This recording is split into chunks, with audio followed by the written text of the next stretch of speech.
আসসালামু আলাইকুম, welcome back to my channel English for everyone. আজকে স্পোকেনের একটি বিশেষ রুল নিয়ে হাজির। আজকে আমরা স্পোকেনের যে বিশেষ রুলটি শিখব সেটা হচ্ছে অবশ্যই। তো অবশ্যই ক্ষেত্রে আমরা মাস্ট ব্যবহার করব। Subject plus must plus B one. যদি উদাহরণ দেওয়া যায় তাহলে এভাবে বলতে হয়, আই মাস্ট গো, আমি অবশ্যই যাব। আই মাস্ট রিড, আমি অবশ্যই পড়ব।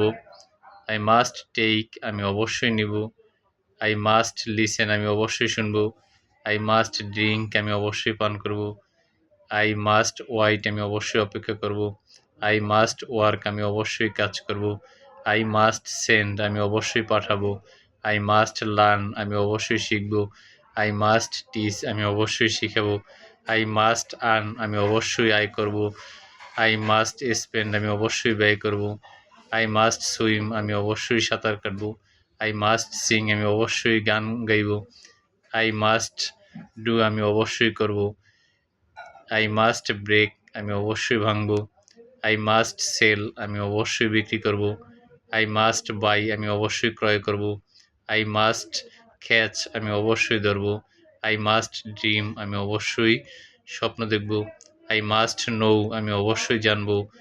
আই মাস্ট বিলিভ, আমি অবশ্যই বিশ্বাস করব। আই মাস্ট স্টার্ট, আমি অবশ্যই শুরু করব। আই মাস্ট ওয়াচ, আমি অবশ্যই দেখব। এভাবে আমরা subject plus must plus B one ভার্বের বেস ফর্ম বা প্রেজেন্ট ফর্ম ব্যবহার করে অসংখ্য ইংলিশ বাক্য তৈরি করতে পারি, যা আমাদের দৈনন্দিন জীবনে ইংলিশ স্পোকেনে বিশেষ গুরুত্বপূর্ণ ভূমিকা পালন করবে। তো আমরা প্রতিনিয়ত ইংলিশ শেখার ক্ষেত্রে অবশ্যই রুলসগুলো অনুসরণ করব। সবাই ভালো থাকবেন। আজ এ পর্যন্তই। আল্লাহ হাফেজ। আসসালামু আলাইকুম।